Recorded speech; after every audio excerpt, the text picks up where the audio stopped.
Vous souvenez-vous de ces jeunes du village de Tsegam qui ont voulu couper l'arbre Ten parce qu'ils trouvaient que les villageois l'adoraient trop?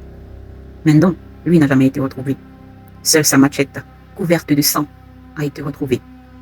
Depuis, certains villageois disent entendre parfois 3 coups venant de l'intérieur de l'arbre. Toujours 3. Puis une voix, faible, brisée. Laissez-moi sortir. Ses amis, Kumasi, Fojo, Namekon, Kolili et Mbita ont réussi à fuir. Ils sont retournés en ville. Mbita est parti sans dire un mot à son père, le chef du village. Celui-ci a tenté de l'appeler encore et encore, mais Mbita n'a jamais répondu. Quelques jours après leur départ, les animaux de la ferme du père de Mbita ont commencé à tomber malades, puis mourir, un à un. Le chef envoya un message. « As-tu provoqué Ten l'arbre ?» Aucune réponse. Quelques jours plus tard, un autre message. « Les anciens m'ont révélé que c'est toi et tes amis qui avez blessé Ten. Le village doit payer pour vos actes. Mes animaux meurent. La rivière va s'assécher. Nous allons mourir de faim. Mon fils, reviens, demande pardon à Ten. » Mbita répondit. « Jamais je n'adorerai un autre dieu, surtout pas un arbre. » Son père dit. « Tu es mon fils unique, je ne veux pas te perdre. » Mbita répondit. « Je préfère mourir et hériter du royaume des cieux plutôt que d'adorer Ten, un arbre. » Son père désespéré dit. « Pense au village. Ten est plus qu'un arbre. »« Non, » répondit violemment Mbita. « Ce n'est qu'un arbre. Dieu est Dieu. » Son père dit. « Et si c'était Dieu qui lui avait donné cette force ?» Mbita dit. « Tu es païen, père. Tu ne peux pas comprendre. Comment Dieu donnerait-il une force à un arbre? Et surtout pour qu'il prenne sa place. » Mbita raconta tout à ses amis.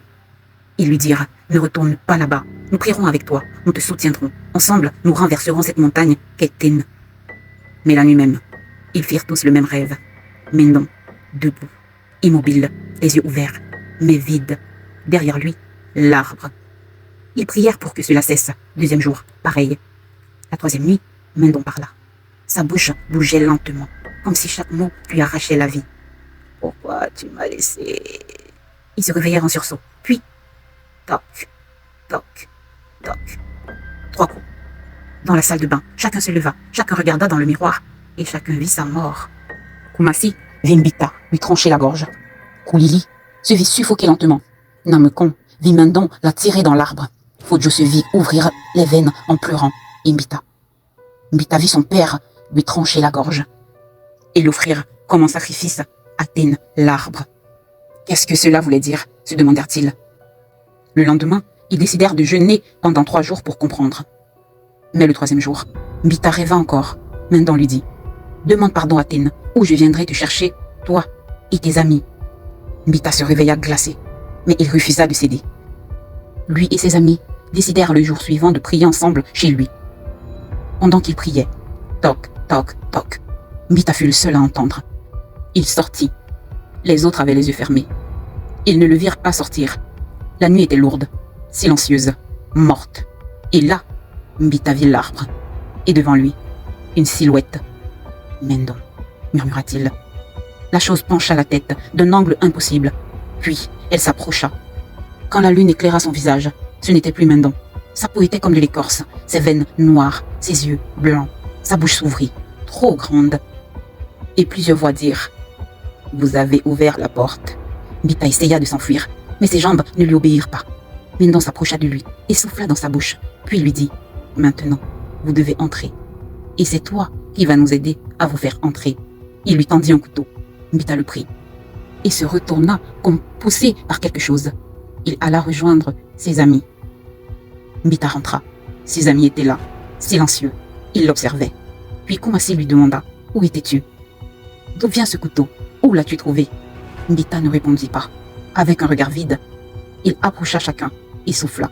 Puis, il se tourna vers Kumasi et l'égorgea. Kolili, à la vue du sang, sentit manquer d'air. Il sortit de la maison et là, il s'écroula. Namekon le suivit. Il disparut. Fojo, quant à lui, bondit sur Mbita, lui arracha le couteau et, qu'on poussait par une force, se tailla les veines. Comme dans le rêve. Mbita sursauta, comme s'il avait repris connaissance. Regarda ses mains. Ils étaient couverts de sang. Il regarda tout autour de lui. Du sang, partout. Puis il se souvint. Il avait tué son ami, poussé par une force obscure. Mendon, accompagné de l'arbre, furieux, Il ramassa le couteau qui était encore par terre, puis sortit de la maison. Mendon était encore là. Il lui dit « Demande pardon et tu seras épargné. » Mbita le fixa. Il comprit que tous ses amis étaient morts et qu'ils étaient, sans doute, dans l'arbre. Des larmes coulèrent de ses yeux. Puis, une grande colère l'envahit. Que fera Mbita? Abonne-toi pour ne pas manquer le final. Se prosternera-t-il devant Tin? Son père le chef réussira-t-il à le sauver? Ou alors, sa foi le maintiendra en vie? À Tsegem, les anciens disent que l'arbre Tin ne prend pas, il échange. Une vie contre une faute. Une âme contre une désobéissance. Et parfois, il attend. Mbita est toujours en vie, pour l'instant. Mais pourra-t-il renverser Tin, l'arbre sacré?